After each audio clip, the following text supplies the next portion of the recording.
안녕하십니까, 여러분들. 오늘은 프리츠랑의 메트로폴리스를 중심으로 해서 독일의 무성 영화, 특히 표현주의 영화에 대해서 좀 살펴보는 시간을 갖도록 하겠습니다. 우선은 이제 그 배경에 대해서 우선 살펴보도록 합시다. 독일의 무성 영화는 이제 1919년부터 25년도에 이제 활발하게 만들어졌다고 합니다. 그러니까 독일 영화가 당시에 굉장히 인기가 있었던 거죠. 그래서 1차 세계대전이 끝나고 나서 미국이 역시 이제 세계 영화를 이제 지배하고 있었죠. 그렇지만은 독일은 미국은 이제 굉장히 대중적인 영화를 하고 있었고 독일은 약간 예술 영화, 그래서 영화 예술을 좀 강조하는 그런 기술을 개선을 했다고 합니다. 그거는 이런 게 어떻게 나왔을까? 사실 이제 그 상황은 되게 안 좋았거든요. 왜냐면 이제 1차 세계대전에서 패전을 했죠. 독일이. 그래서 베르사유 평화 조약을 통해 가지고 굉장히 이제 굴욕적인 그런 상황이었어요. 땅도 빼앗기고 또 배상금도 많이 물어야 되고 그러니까 굉장히 힘든 시기가 된 것이죠. 그래서 경제적으로도 물가가 폭등하고 실업이고 식량이 부족하고 예. 그래서 독일 국민들이 굉장히 힘든 그런 시기였어요. 그러니까 한마디로 현실이 굉장히 힘들 때 그 현실이 갑자기 안 써지지. 현실이 굉장히 힘들 때 사람들은 현실에서 도피하고 싶은 이렇게 현실을 지워버리는 도피, 현실 도피를 하려고 하는 욕구가 생기죠. 그래서 이제 우리가 뭐 불황이라든지 그럴 때 영화 산업이 잘 된다고 합니다. 영화 산업은 거꾸로 모든 게 불황일 때 영화는 화랑을 한다고 합니다. 그 이야기는 뭐냐면은 영화가 일종의 대중들에게는 현실 도피의 그런 쉬운 한마디로 이제 돈을 다들 이제 경제적으로 힘들 때 돈이 없잖아요. 그때 뭐 외국 여행이라든지 또 뭐 그런 비싼 취미 생활을 할 수가 없잖아요. 그렇기 때문에 가장 쉬운 그런 오락이기도 하면서 또 현실 도피의 수단이 영화가 되는 것이죠. 그러니까 그렇게 그때 그래서 이제 독일도 그렇게 현실이 굉장히 힘드니까 사람들이 영화를 좋아하게 된 것이고 또 독일 정부도 영화 산업에 굉장히 많은 투자를 하게 된 것이죠. 그래서 독일의 무성영화 황금기는 사실 독일의 최악의 상태에서 처해든 그 시기에 일어났다는 이야기죠. 그래서 마치 국가는 병약적인 상태이지만은 그거에 대한 열광적인 반작용이 일어나서 영화도 이제 굉장히 화랑이었지만은 독일의 모든 예술 분야가 활기를 쳤다고 합니다. 그리고 미국이 아까 얘기했던 그 대중적인 그런 활극과 멜로드라마에 집중하고 있을 때 독일인들은 심리적이고 회화적인 영역을 탐구했다라고 돼 있죠. 아무래도 심리적인 거는 이제 아무래도 그 프로이트의 영향이 클 것 같기도 합니다. 클 것 같고 회화적인 거는 이제 그 전에 이제 표현주의의 그 표현주의 회화가 또 독일에 굉장히 독일에서 널리 이제 유행했다고 합니다. 그러니까 이제 그런 회화적 영역을 탐구했다고 볼 수가 있는 것이죠. 그래서 이제 어떤 정신적인 상태, 심리적인 것이니까 정신 상태를 표현할 수 있는 그러한 영상 세계를 창조했다고 볼 수 있고, 그래서 그런 면에서 미국의 사실주의, 근데 이 사실주의는 이제 환영적인 사실주의라고 할 수 있죠. 그렇지만은 그 현실을 모방하는 그런 사실주의죠. 그것에 반대하는 표현주의가 전반적인 독일 영화의 형태였다고 볼 수가 있는 것이죠. 그래서 이제 제가 이제 무성 영화의 황금기라는 거는 결국은 표현주의 영화의 성공을 말하는 거예요. 예. 그래서 그 표현주의 영화가 성공하게 되는 그런 배경을 또 살펴보면은 아까 얘기했던 것처럼 독일은 그렇게 그 2차 세계대전에 패전 국가였지만은 영화에 대한 특히 이제 그 아직까지 그 패전하기 바로 직전에 그 전쟁이 끝나기 전에도 그 정부가 영화를 후원하기 위해서 은행과 대기업들이 합쳐가지고 1917년도에 작은 영화사들을 통합해서 우파라는 그런 거대한 영화사를 이제 설립했다고 합니다.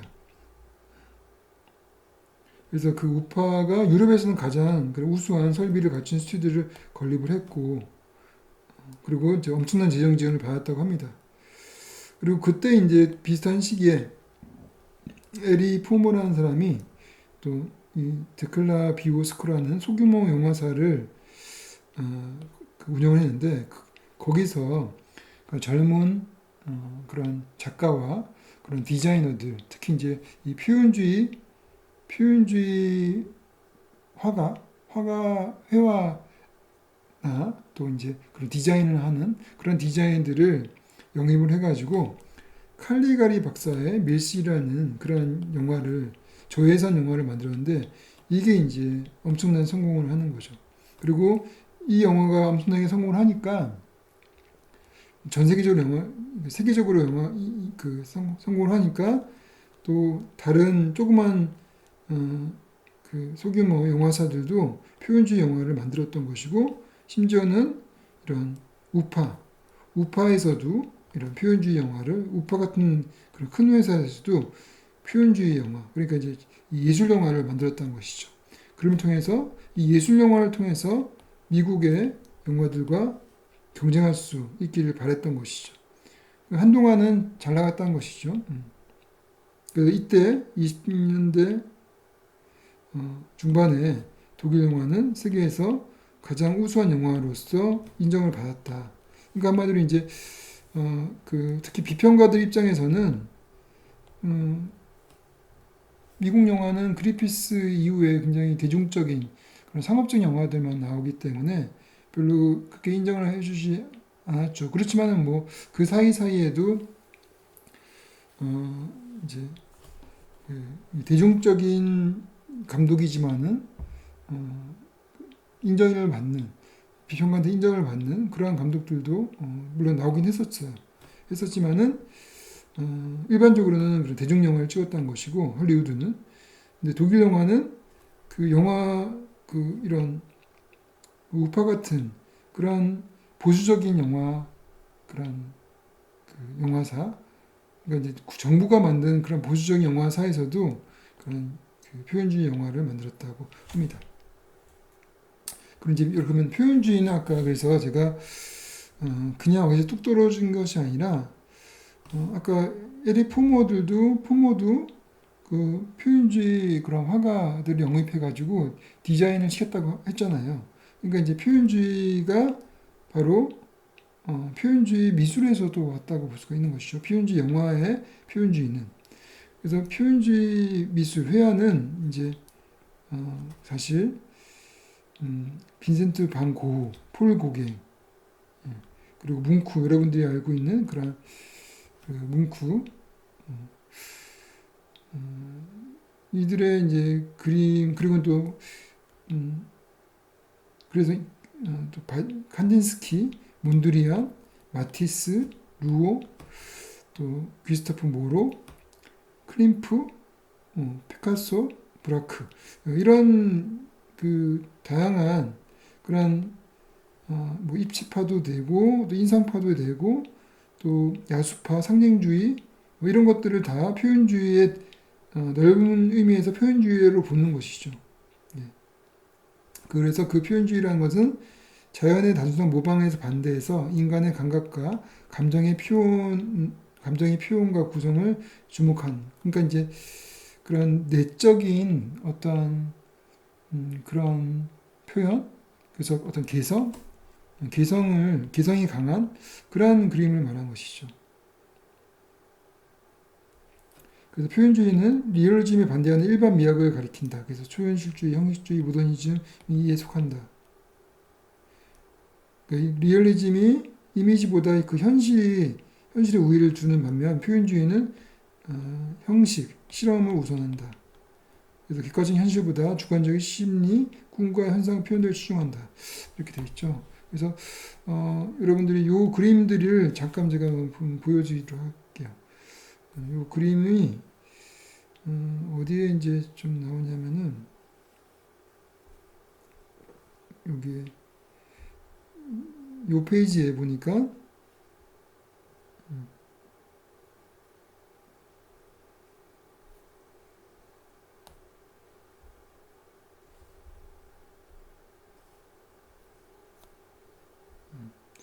이 페이지 보니까 이제 그림들을 잘 모아놨더라고요. 그래서 한번 보도록 합시다. 뒤쪽에 보면은 이제 쫙 이제 그 그림들이 나오는데 많이 가야 되죠. 그렇죠. 이 고흐가 나왔죠, 그죠? 그래서 여러분들 잘 알고 있는 그런 후기 인상주의의 고흐.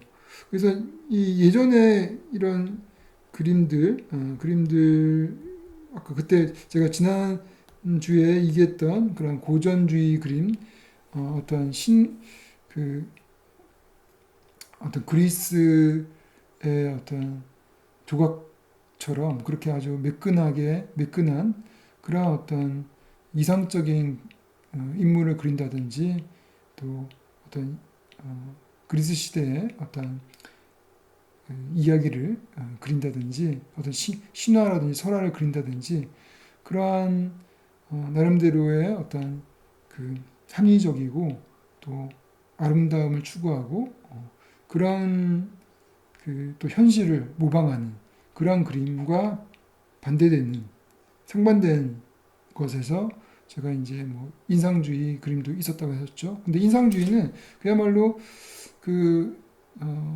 그것도 현실을 굉장히 중시한다고 했었죠.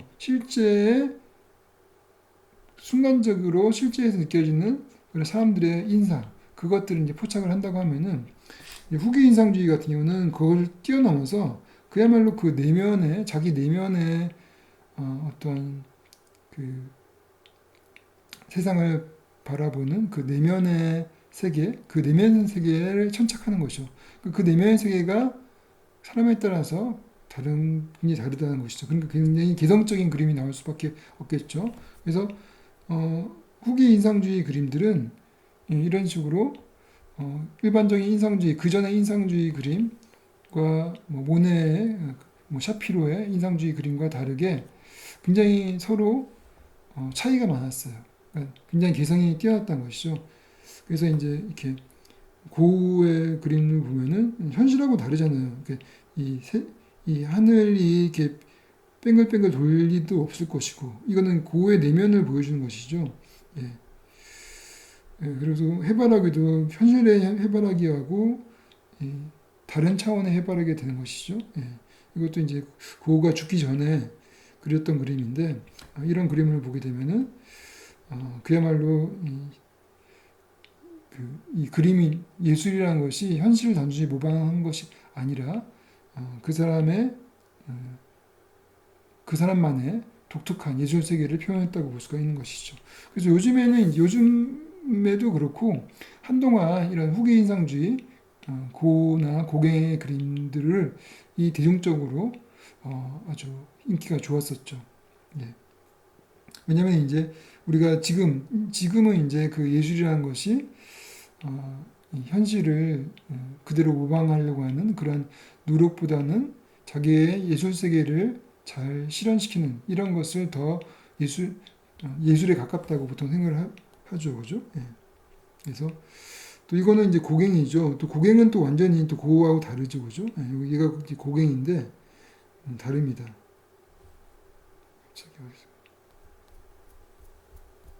갑자기 또 뒤로 가버렸어요. 예, 이건 낭만주의였고.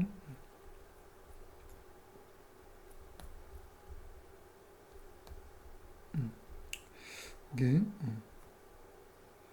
동양은 또 완전히 다르죠. 그리고 세잔도 다르고, 세잔도 이게 산을 이제 자연의 산하고 다르게 어떤 그런 그 자연에 있는 그들의 모습이라기보다도 어떤 원형이라든지 도형이라든지 그런 어떤 아주 원리적인 그러한 세계로서 본 것이죠. 그러니까 한마디로 이 자연 속에서 자연 밑에 있는 어떤 그 원리, 일종의 그런 그 기하학적인 원리를 자연 속에서 찾은 것이죠. 그렇게 볼 수가 있고 또 이게 이제 클림프죠. 상징주의. 클림프. 클림프도 이제 굉장히 표현주의에 가깝다고 할 수 있고 이거 상징주의죠. 예. 이것도 구스타프 모르의 상징주의의 그림이고 이런 게 약간 이제 그 또 표현주의에 들어가는데 이런 게 메트로폴리스 영화의 어떤 지하 세계라든지 그런 분위기와 굉장히 좀 비슷하죠, 그죠? 느낌이 좀 비슷한 느낌이 있지 않습니까? 예, 있고 또 이건 야수파죠, 야수파. 그래서 야수파도 독특한 그런 색깔을 보여줬고, 예, 그리고 야수파. 이런 것들이 다 표현주의라는 것이죠, 표현주의. 그리고 피카소의 입체파, 이부터 결국 표현주의에 들어간 것이죠. 그리고 이제 또 이런 초현실주의도 표현주의에 들어간다고 볼 수 있어요. 그러니까 한마디로 표현주의는 이런 사실주의의 반대편에 있다. 그러니까 현실을 있는 그대로 그리는 것이 아니라, 그죠? 현실을 모방하는 것이 아니라 새로운 창조하는 거죠. 내적인 작가의 개성과 어떤 내적인 세계 또는 작가의 어떤 그런 상상의 세계를 통해서 그래서 이제 이게 지금 아까 그 뭉크의 절규 유명한 그림들이죠. 이런 것들이 또 표현주의에 들어가는 거 샤갈의 그림 다 들어가죠, 그죠? 그리고 이제 칸딘스키 이게 근데 칸딘스키의 그림이고 칸딘스키 이게 이제 몬드리안의 그림이죠. 네. 그래요. 다시 돌아봅시다. 네. 그래서 넓은 의미에서 이 표현주의는 미술은 이런 것들을 다 포함한다라고 볼 수 있고 그래서 표현주의 영화는 결국은 이 현실을 그대로 보여주는 것이 아니라 나름대로 왜곡하고 과장하고 그런 것이죠. 그래서 그런 면에서 독일 사회의 불안을 잘 드러냈다고 볼 수가 있을 것 같습니다. 그래서 표현주의 영화로서는 이제 우리가 봤던 메트로폴리스는 나중에 제일 거의 표현주의 영화의 마지막 그 대작이라고 볼 수 있고 사실 첫 번째 아까 말했던 것처럼 첫 번째 표현주의 영화는 칼리가리 박사의 밀신입니다. 이 영화를 보게 되면은 그야말로 이 회화를 보는 것 같은 회화를 보는 것 같은 그런 느낌을 줘요. 물론 이제 메트로폴리스도 그러한 어떤 건물이라든지 빌딩이라든지 또, 또 어떤 초반에 나왔던 그런 운동장이라든지 이런 것들은 보면은 굉장히 초현실적인 그런 어떤 공간일 수도 있고 또 뭐 미래파의 공간으로 보이기도 하고 또 그렇죠. 예. 또 굉장히 기하학적인 이런 조형적인 것들이 굉장히 강조가 되고 있죠. 예. 또 노스페라투스라는 그런 영화도 유명한 영화가 있고 그래서 이러한 감독으로서는 프리치랑 그리고 로베르토 비네 이런 감독들이 유명하죠. 또 프리드리 무르나우 이런 감독들. 예.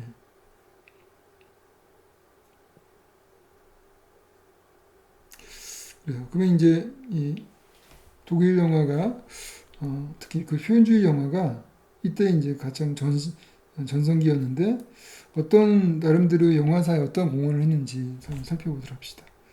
우선 첫 번째 가장 큰 공헌은 무대 장치, 그러니까 미장센이라고 볼 수 있을 것 같아요. 미장센. 그래서 우리가 지난주 인상주의 같은 경우는 그 미장센도 미장센이었지만은 그런 어떤 그 카메라의 어떤 그 고속 촬영을 통한 이 슬로우 비디오라든지 슬로우 모션이라든지 또 이제 클로즈업 이런 것을 통해서 내면을 드러내는 그리고 또 이제 그 자연의 어떤 그런 단면들 그래서 뭐 바람이 분다든지 뭐 강의 물결이라든지 또 사물 어떤 이, 이 커튼이 막 그 바람에 흔들린다든지 이런 것들을 통해 가지고 어떤 심리 이런 것들 보였다고 하면은 이 표현주의 영화에는 이 무대장치 즉 미장센을 통해 가지고 미장센 안에 이제 무대장치가 들어가고 세트가 들어가죠. 네, 세트가 들어가고 또 의상이 들어가고 뭐 분장 뭐 이런 것들이 다 들어가죠, 그죠? 네, 분장 그리고 또 이제 뭐 앵글이라든지 이런 것도 다 들어가죠. 더 자그마한 더치 앵글 이런 것도 다 들어가는 거죠. 그래서 미장센적으로 굉장히 발전을 많이 이루었다 이렇게 볼 수가 있어요. 그리고 조명도 들어가죠. 이 미장센 조명도 들어갑니다. 그래서 이 영화들은 그 역사적인 신화들을 이제 다룬 것들이 꽤 있었죠, 그죠? 예. 그래서 메트로폴리스도 마찬가지고, 예. 그래서 그 속에서 그런 역사는 사실적이라기보다도 심리학적이고 극적이다라고 하죠.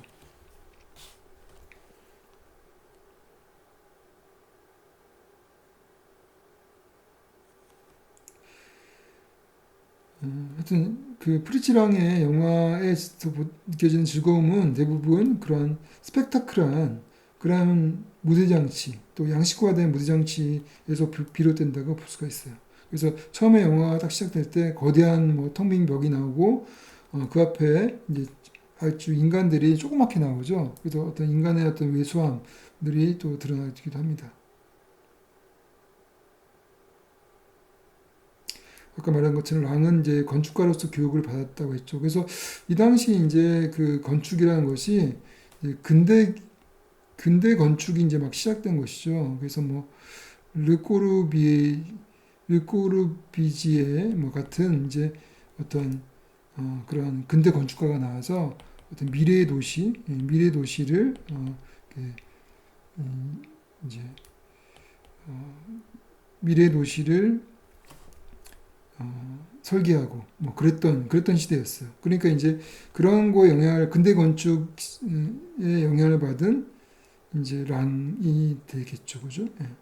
그래서 이 영화에 그런 근대 건축적인 미래 도시가 나오고 있죠, 그죠? 예. 그러면서도 불구하고 그게 미래 도시지만은 이런 어떤 독일의 전설이라든지 또 기독교적인 내용 이런 것들 바벨탑 이런 것들이 들어가게 되면서 미래 도시인데도 불구하고 그 형태는 굉장히 또 과거적이에요. 예. 그래서 20년대에 만들어진 메트로폴리스의 미래를 배경으로 한 것이지만은 주로 건축적 학적 방법을 통해 또 다른 시간 공간을 제초한다는 점에서 과거에 대한 영화와 같다. 그래 있죠, 그죠? 예. 그, 미래와 과거가 이제 공존하는 영화라고 볼 수가 있을 것 같습니다. 그래서 이런 것은 굉장히 세심한 시각적 형태, 압도적인 규모 이런 것은 역사 이전에 이미 환상이 돼버린 과거 그 과거에 대한 독일인들의 그러한 그 과거를 이제 그리워하는 그래서 그 그리워하는 어떤 상상력이 들어간 것 같습니다. 왜냐하면 이제 현실은 이제 패전국가가 돼서 그야말로 경제적으로도 몰락하고 또 사회는 혼란스럽고 그러니까 굉장히 그 현재가 비루한 현재 그렇지만은 과거에는 굉장히 화려했던 과거를 알고 있기 때문에 그 과거를 그리워하고 그런 과거를 이제 상상을 하는 것이죠. 예. 그래서 그런 면에서 이런 예전에 그런 그 유명한 그런 신화라고 할 수 있는 그런 리벨룽겐의 그 설화 이런 것들을 이제 그 다시 어, 가지고 왔다고 볼 수가 있는 것이죠. 그래서 이제 그것들은 굉장히 정적이지만은 기념비적이다. 라고 볼 수가 있고 또 데이비드 보드웰이라는 이제 그 영화학자가 표현주의 영화의 특징으로서 역시 똑같이 회화적이고 조형적인 미장센이라고 지적을 했습니다. 그래서 그 무대 세트가 기이하고 뒤틀려 있고 인물들은 또 병적이고 이런 것들은 이제 분장을 말하는 것이 분장. 비정상적이고 또 배우의 연기는 굉장히 과장되어 있죠, 그렇죠? 그리고 음울하고 조명은 또 빛과 어둠을 통해서 극단적인 대비를 보여주고 카메라는 비스듬하고 여기는 더치 앵글이죠, 극단적이고 그래서 독일 표현주의 영화는 플롯이나 내리티브 관습에 치중하기보다는 이런 파격적이고 스타일리시한 미장센을 통해서 그러니까 이제 메트로폴리스는 그래서 그 내용이라는 거는 별로 그 사람들이 주목을 하지 않고 그야말로 이 미장센 파격적이고 스타일리시한 미장센으로서 인정을 받은 거예요. 그래서 이런 것들이 그 당시 독일의 패전 국가로서의 독일 국민들의 개인의 불안과 공포심을 시각적으로 드러냈다고 볼 수가 있는 것이죠. 거기 나오는 이제 그 특히 지하에 사는 사람들의 모습들을 보면은 그렇죠. 다들 어떤 공포와 불안에 쩔어 있다고 볼 수가 있죠, 그렇죠. 예. 또 이제 두 번째, 이 첫 번째가 이런 미장센이라고 본다고 하면은 두 번째는 또 금방 얘기했던 거죠. 예. 오래된 전설, 민요로부터 그리고 전설의 민요로부터 가져온 주제, 그 주제를 따온 음울하고 환상적인 그러한 영화라는 것이죠. 그래서 칼리가리 박사의 밀실 이런 영화를 보면은 굉장히 섬뜩하고 그 환상적이에요. 그래서 이런 이미지만 보더라도 그렇죠, 그죠? 그래서 이렇게 목류병 환자가 또 나오고 목류병 환자가 또 이런 범죄를 저지르고 막 그러한 어두운 그러한 내용을 가지고 있어요. 그런 것들이 이제 그런 과거의 환상적이고 섬뜩한 그런 어떤 오래된 전설과 연결이 되는 것이죠. 그러니까 이제 항상 뭔가의 창조라는 것은 그냥 세상에 없던 거에서 갑자기 나온 것이 아니라 과거의 어떤 것에서 차용해서 빌려와서 그것을 소환하는 거예요. 새롭게 소환해가지고 그걸 새롭게 현실에 맞게끔 만든 것이 바로 창조라고 볼 수가 있는 것이죠. 그러니까 이제 그런 오래된 전설이나 민요, 설화 이런 것들을 현대화, 그 당시에 맞게끔 현대화라고 할 수 있는 것이죠. 그런 것이 칼리가리 박사의 미시라고 볼 수가 있는 것이죠. 그래서 이런 작품들은 아방가르드 영화의 선례로서 우리가 지난주에 얘기했던 그런 아방가르드 영화의 하나가 될 수 있는 것이죠. 그래서 그 당시에 또 독일의 제가 지난주에 얘기했던 한스 리히터의 리듬 21 같은 그런 추상적인 영화라든지 또 바이킹 에링의 대각선 교향곡 이런 거와 더불어서 그 베를린이 그런 베를린에 시작돼서 파리에 중립적 역할을 한 그런 그 표현주의 운동의 선구였다고 볼 수가 있죠. 그래서 칼리가리 박사의 미실은 영화에서 표현주의의 신조를 가장 순수하게 완전하게 표현한 것이다. 그래서 이 칼리가리 박사 미실의 세트를 만든 디자이너인 헤르만 바름 이 사람이 이제 이런 말을 했다고 합니다. 영화는 회화를 소전시킨 것이어야 한다. 그러니까 이제 거의 이제 이 영화를 그림 회화로 본 거예요. 회화로. 그래서 이제 이 안에 세트 디자인도 하나의 이런 공간 예술, 공간 그 회화로서 본 것이죠. 그래서 이 세트의 내부 그리고 외부는 모두 목재, 석고, 캔버스로 이루어졌다고 합니다. 거의 이제 화가들이 영화를 자기의 일종의 거대한 캠퍼스로 본 것이죠.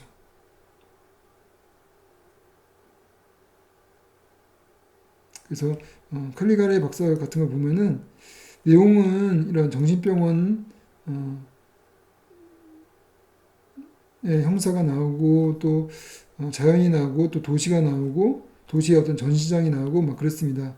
예, 거기서 일어나는 어떤 그런 살인 사건 이런 것이 나오는데 그것들 그런 내용들의 형식이란 것이 이런 들쑥날쑥한 불규칙성. 그러니까 다시 이제 고전 회화라든지 또 고전주의의 아름다움이라는 것은 대칭인이고 황금 비율, 대칭이나 황금 비율의 그러한 아름다움이죠.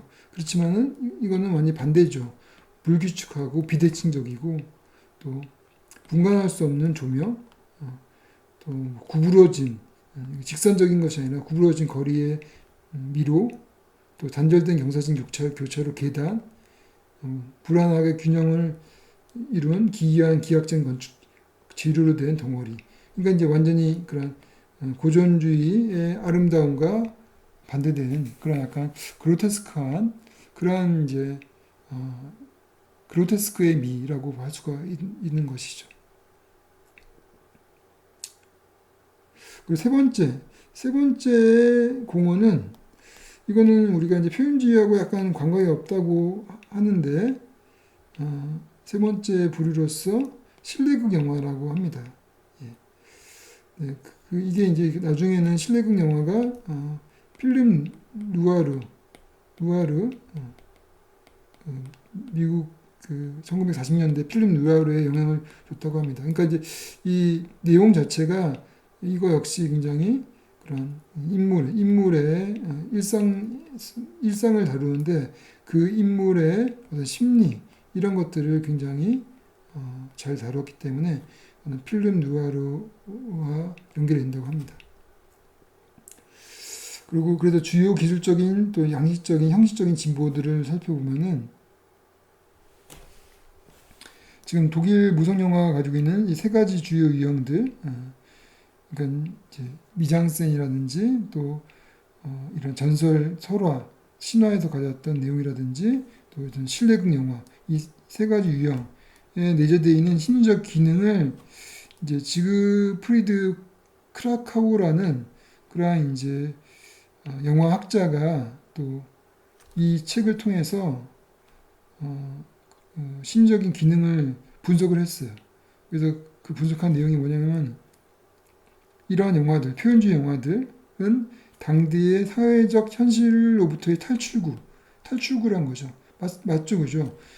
그래서 이제 당대 독일 국민들이 현실 도피로서로 본 것이고, 그래서 그 현실 도표가 뭐냐면은 그 독일의 화려했던 과거가 되는 것이죠. 신화적인 그런 공간, 그 공간으로 돌아가려고 하는 그런 것이죠. 그리고 또 하나는 환상. 현실에서 벗어나서 환상의 세계를 만드는 것이죠. 그것이 바로 표현주의이죠. 표현주의. 또 혹은 개인의 심리의 내부로 본 것이죠. 이제 그런 외부의 어떤 사회적인 문제 이런 것이 골치 아프기 때문에 개인의 심리로 안으로 들어가 버리는 거예요. 예. 그죠? 예. 그래서 개인의 심리, 아까 이제 일상의 인물의 심리를 다룬 영화가 실내극 영화라고 했는데, 이런 영화에서 드러나는 것이 개인의 심리가 되는 것이고, 또 표현주의 영화에서 나오는 것이 어떤 환상이라든지 과거가 되는 것이죠. 그래서 당시에 확실한 것은 독일 영화 감독들이 사회적인 문제보다는 심리적인 문제에 더 많이 집착되어 있었다. 이렇게 보는 것이죠. 그리고 또 그런 것들을 잘 드러내기 위해서 형식적으로 카메라 움직임이라든지 조명, 무대장치, 연기, 대본 구성 이런 것에 어떤 혁신을 가져왔다라고 보는 거죠. 그러면 카메라 이 혁신이 어떤 혁신인지 지금 살펴보도록 합시다. 우선 카메라 움직임. 카메라 움직임이 이제 그냥 카메라 움직임도 있지만은 그 카메라 움직임이 어떤 형태냐면은 영화 속의 그런 인물과 영화 속 그 세계를 아주 잘 묘사하는 그러한 도구로서 카메라가 움직였다는 것이죠. 그래서 그런 면에서 이제 카메라는 단지 그런 뭔가를 보여주는 것이 아니라 극적 행위를 단지 기록하는 수단뿐만 아니라 이야기를 만들어가는, 풀어가는, 적극적으로 풀어가는 스토리텔링의 툴로서 자리 잡았다는 것이죠. 네, 그렇게 볼 수가 있고, 또 독일인에 개발된 카메라 움직임은 이런 인물의 관점에서 역시 심리적인 관점으로서 주관적 카메라의 촬영의 가능성을 열었다는 것이죠. 주관적인 카메라가 있었다고 합니다. 그리고 또 하나는 조명, 차량에서 조명이 이제 이거 역시 이제 필름 누아르 이 1940년대 미국의 필름 누아르에 영향을 많이 끼쳐요. 그래서 어떤 조명이냐면은 그 표현주의 영화의 조명은 굉장히 괴기스럽고 위협적인 그런 느낌을 주죠. 예.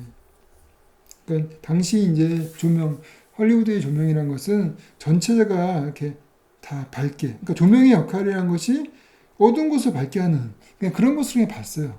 그런 걸 봤는데 이 독일 이 무성 영화, 표현주의 영화에서 조명은 그야말로 표현으로서 뭔가 불안을 조성한다든지, 뭐 위협을 한다든지, 공포를 준다든지, 예, 그러한 어떤 표현의 수단으로서 자리 잡은 것이죠. 그래서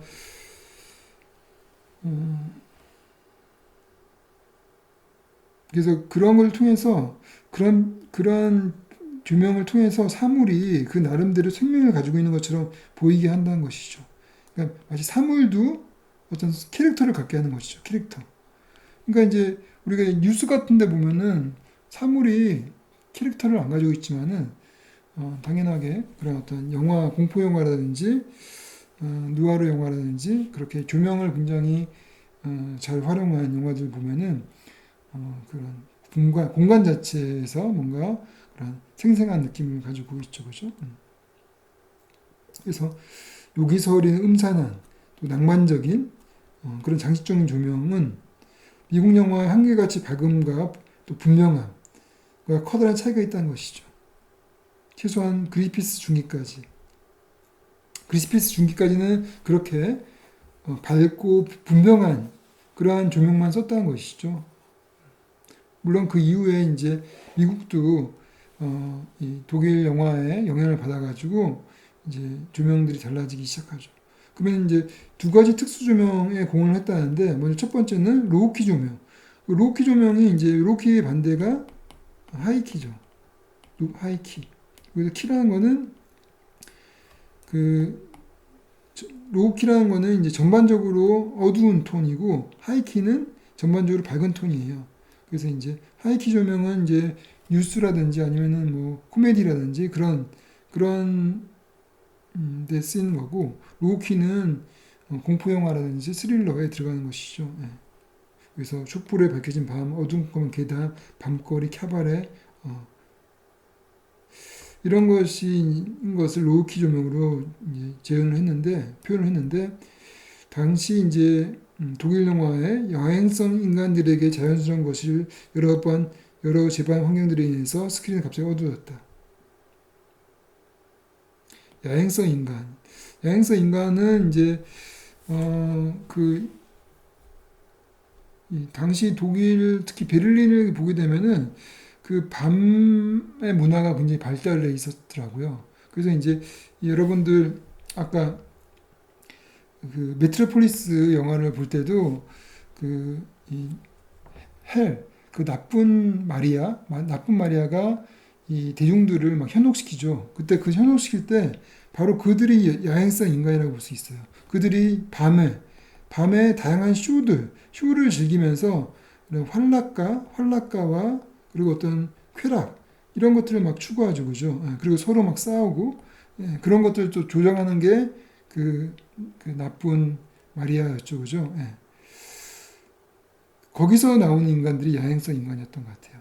그리고 또 이 프리츠랑이 메트로폴리스를 이렇게 표현했던 거는 당시 독일 베를린이 밤 문화가 그런 문화가 있었던 것이죠. 그러니까 나름대로 어떤 쾌락적인 그러니까 그 일종의 이제 패전 이후에 사람들이 현실적으로 굉장히 힘들어지고 또 현재 기존의 어떤 그 근대 문화 이런 것에 대해서 환멸을 느끼게 되면서 새로운 대안을 못 찾기 때문에 이제 개인적인 쾌락에 이제 의존하게 되는 것이죠. 그래서 이제 그런 쾌락적인 문화가 굉장히 발전했다고 합니다. 그런 것을 또 싫어한 것이 바로 그 전체주의 독재자들이 그런 걸 싫어하죠. 그래서 전체주의 독재자가 싫어하는 것이 전체주의 히틀러 같은 전체주의 독재자가 싫어하는 것이 뭐냐면은 마치 메트로폴리스의 그러한 지도자처럼 두 가지를 싫어해요. 두 가지. 하나는 쾌락적인. 그래서 그 사회를 이렇게 뭔가 병적으로 만들고 뭔가 혼란하게 만드는 그러한 무리들을 되게 싫어해요. 그러니까 쾌락하고 또 이제 일탈 이런. 그러니까 이거의 반대는 질서잖아요, 그죠? 그리고 뭐 금욕적인 생활 이런 거잖아요. 그러니까 당연하게 독재자 입장에서는 대중들이 금욕적이고 질서를 잘 지키는 것이 좋을 것이고 그들이 일탈하고 쾌락적인 것으로 하고 혼란을 야기하는 것에 대해서는 싫어할 거 아닙니까? 그래서 당연히 이것을 싫어하는 것이고 또 하나 싫어하는 것이 바로 군중이 파업을 한다든지 이렇게 해서 군중이 저항을 하는 지도자 지배 세력에 저항하는 항거하는 이런 것을 또 싫어하게 되겠죠, 그죠? 예. 그래서 이 두 가지, 그러니까 그렇기 때문에 지배와 피지배의 계급 관계를 굉장히 자연스럽고 당연한 것으로 만들어가야 되는 그들이 이제 항거하고 저항하는 것을 극도로 싫어하는 것이죠. 예. 그래서 이제 어떤 대중의 심리를 이용해 가지고 그들이 이렇게 제가 이쪽에 안 보였는데 보이지도 않았는데 막 글을 썼네요. 여러분들이 잘 안 보였을 것 같은데 이것을 당겨볼게요. 이렇게 가져올 수가 있어요. 이렇게 안으로 가져왔어요. 죄송합니다. 네. 그래서 혼란, 일탈, 쾌락을 지도자들이 전체주의 독재자들이 싫어하는 것이고 또 군중의 저항 이런 것들도 싫어하는 것이죠. 그러니까 혁명 이런 것을 제일 싫어하는 것이죠. 그러니까 기존 질서를 유지하는 기존 지배 질서를 유지하는 것이 독재자가 원하는 것이 되는 것이죠. 지울게요. 밑에 끼 있어가지고 보면은 다시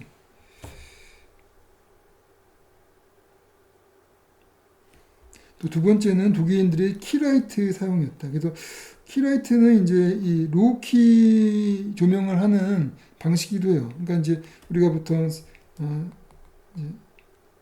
3포인트 라이팅을 해가지고 그 키라이트 그리고 보조라이트 주광, 보조광 그리고 역광 이 세 가지의 조명이 있죠. 근데 이제 그 중에서 주광 이 키라이트를 주로 가고 보조광을 거의 안 쓰고 역광도 거의 안 쓰게 되면은 이것이 로우키 조명이 돼요. 그리고 보조광을 많이 쓰게 되면은 하이키 조명이 돼요.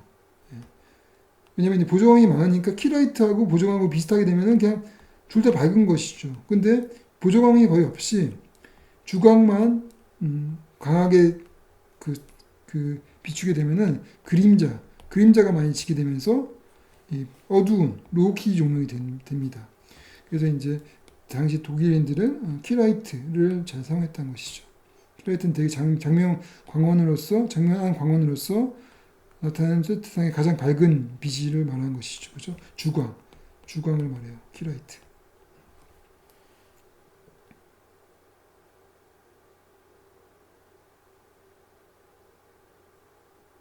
근데 반면 그리피스는 전반적으로 골고루 빛을 비추는 그런 장면을 연출했다는 것이죠. 예.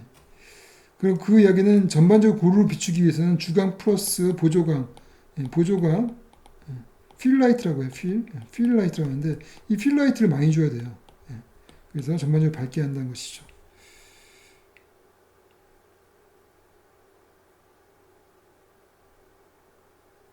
하여튼 그래서 이 독일의 무드 장치는 주요한 두 가지 요소가 있는데 즉 뭐냐면은 그런 사극 영화로서 회화적인 아름다움과 웅장함 이런 것이 있고 그 웅장함 스펙타클 플러스 굉장히 세밀한 심리적인 차원도 가지고 있다는 것이죠. 그래서 메트로폴리스 영화를 보게 되면은 굉장히 웅장하고 스펙타클하지만은 거기서 다루는 사람들의 불안이라든지 또 지배자의 불안 그리고 지배자 그 아들의 불안도 있고 또 그 피지배자 노동자들의 불안과 공포 이런 것들 그런 심리적인 차원들을 다뤘던 것이죠.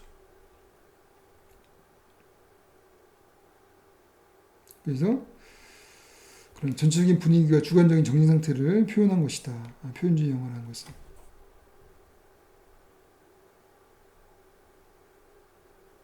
그리고 인간을 비인간적으로 사용한다는 말은 뭐냐면은 또 스크린 세계에서 사물과 상호 교환될 수 있다. 그러니까 그 말은 뭐냐면은 그 영화 속 그 미장센 속에서 인간도 다른 그런 세트의 하나의 요소로서 배치를 하는 거예요. 그냥 그러니까 인간도 그냥 회화의 어떠한 구성 요소의 하나가 되는 것이죠.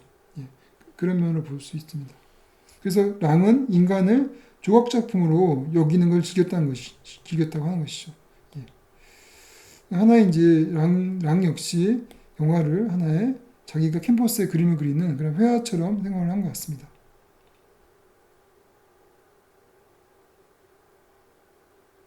우파 영화사에서 만든 작품이에요.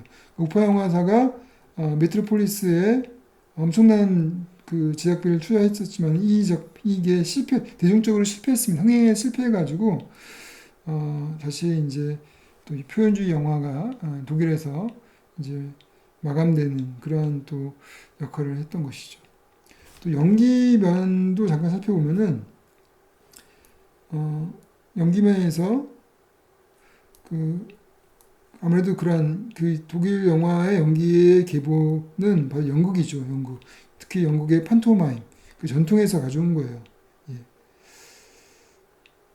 그러니까 이제 뭐 이런 그 어떤 심리라든지 또 그런 것들을 보통 우리가 드러내기 위해서 우리가 메소드 연기를 보통 하지만은 요즘에는 이 당시에는 심리를 드러내기 위해서 판토마임을 한 거예요. 판토마임을. 예. 그래서 내적 상태를 묘사하기 위해서 연기도 굉장히 정교하게 표현주의적으로 했다는 것이죠.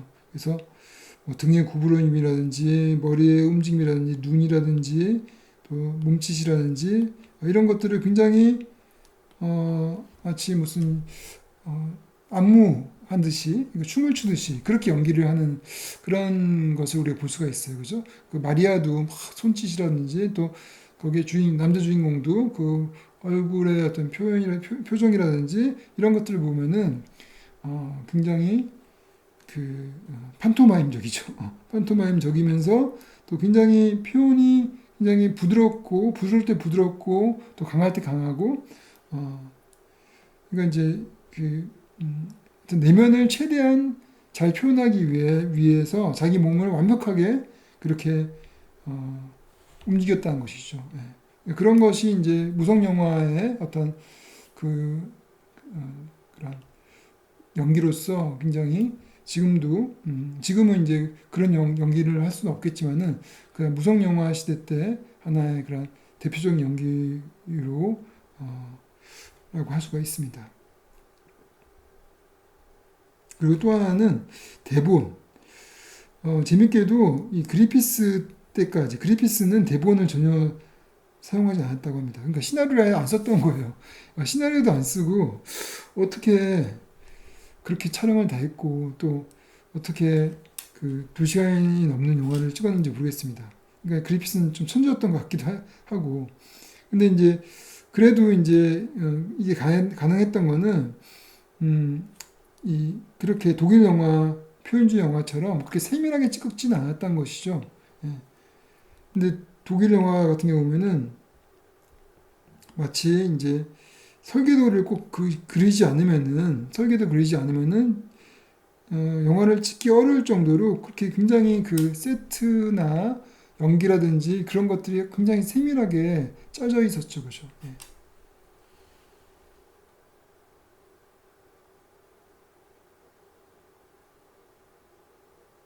그래서 만약 카메라가 스튜디오의 거리를 한번 계속 찍어 내려가면은 조명은 미리 정해진 길에 따라서 아주 정확하게 배치가 돼 있어야 되고 세트도 또 그렇게 잘 조정돼야 되고 배우도 그와 연관돼서 움직임을 지시받고 연습을 해야 된다는 것이죠. 그러니까 모든 것들이 이런 설계도가 아주 세밀한 설계도가 없으면은 안 되는 그런 아주 세밀한 영화를 만들었던 거예요. 네. 근데 그런 것이 이제 또 요즘 그런 SF 영화라든지 요즘 영화들 역시 그런 후반 작업에서 그런 그, 그 블루 스크린이라든지 그런 디지털 미장센을 완벽하게 하기 위해서는 촬영을 할 때 아주 완벽한 계획 하에서 촬영해야 된다는 거죠. 대충 촬영하면 것이 안 되고 이미 이 편집을 다 고려를 해가지고 편집을 어떻게 할지 편집이 결정된 거예요. 후반 작업이 결정된 상태에서 촬영하기 때문에 촬영 계획이 완벽하게 나와야 되죠. 완벽하게. 요즘 디지털 영화들은. 그래서 현대 그런 영화에 어떤 공헌을 했다고 볼 수가 있는 것이죠. 이런 세밀한 대본들이. 그래서 대본 없이 작업한 그리피스가 문학적인 경향이 있으며 자신의 행동을 연결하고 설명하기 위하여 영화 언어를 필요했다는 것은 역설적인 것으로 보인다라고 하죠. 그렇죠? 예. 그러니까 문학적인 경향이 있고 대본도 없이 하긴 했는데 결과적으로 영화 언어를 굉장히 많이 발전시켰다는 것은 그것이 좀 역설적이죠. 그죠? 예. 마지막으로 아까 말했던 이제 칼리가리아에서 히틀러까지라는 책을 쓴 지그프리드 크라카고라는 그런 영화 이론가죠.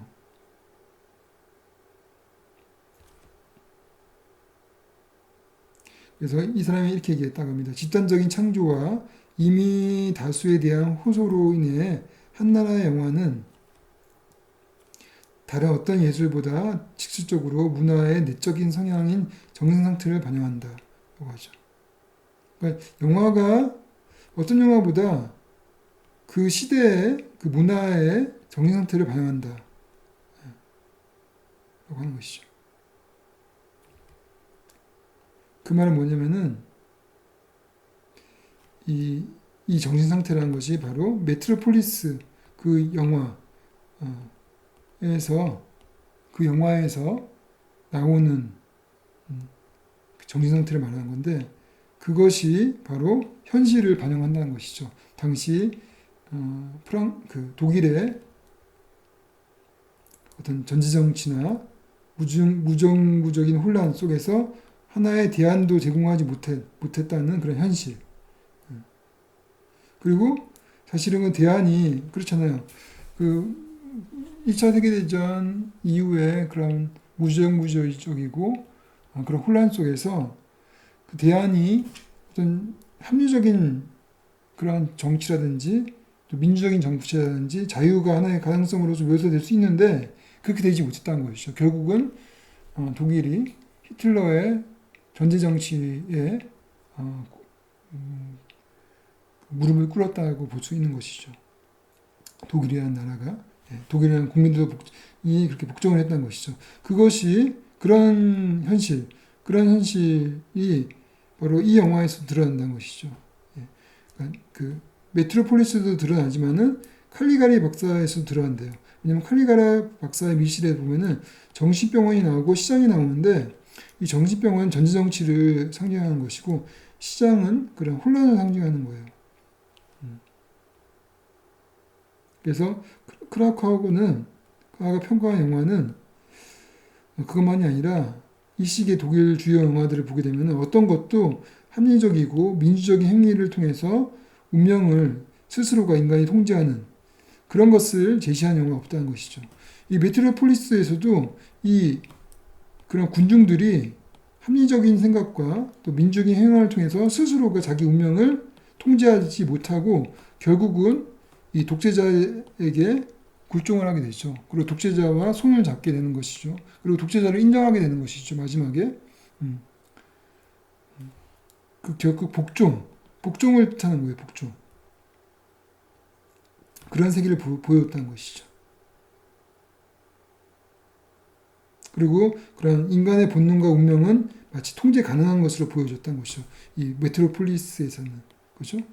예. 그러니까 그 국민들이 그렇게 생각을 하고 있었기 때문에 당연하게 히틀러를 받아들일 수밖에 없었겠죠.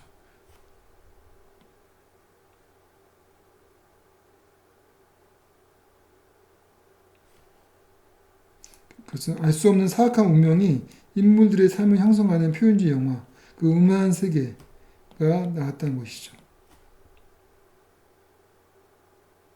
그래서 독일 국민들이 가지고 있었던 그리고 선전 프로그램에 의해 일깨워진 이러한 특징적인 세계관은 히틀러에 의해서 더 잘 이해됐다. 그러니까 히틀러가 그런 세계관을 확 자기가 이용을 해먹은 거죠. 잘 이용한 것이죠. 그래서 대중들은 이렇게 조정을 하면 되구나. 이렇게 마치 메트로폴리스의 그런 그 지도자처럼 이런 식으로 이제 그 대중의 심리를 왜곡하고 조종하고 그리고 그들이 자기에 복종하게끔 만들 수 있구나라고 이해했던 것이에요.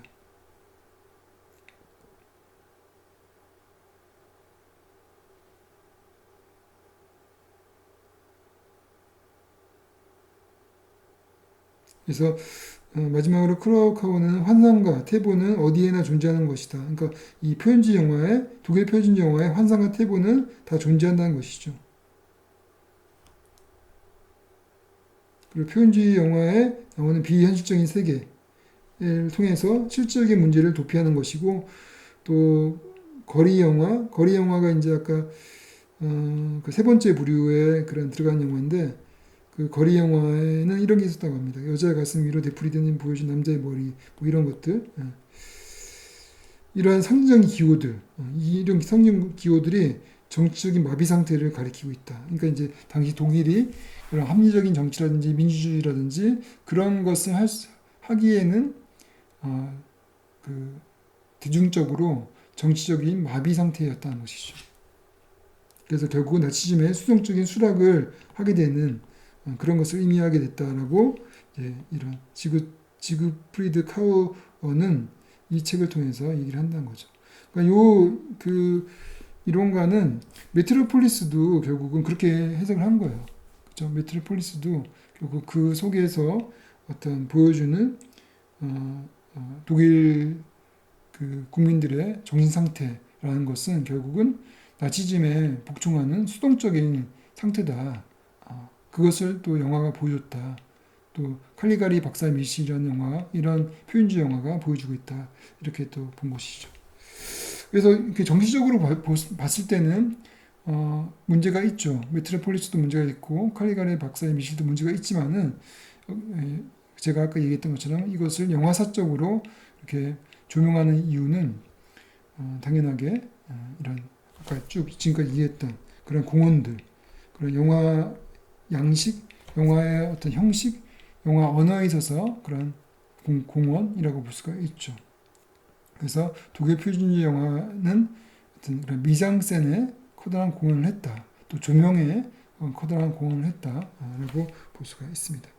그래요. 그러면 오늘은 여기까지 수업을 하도록 하겠습니다. 수고했습니다.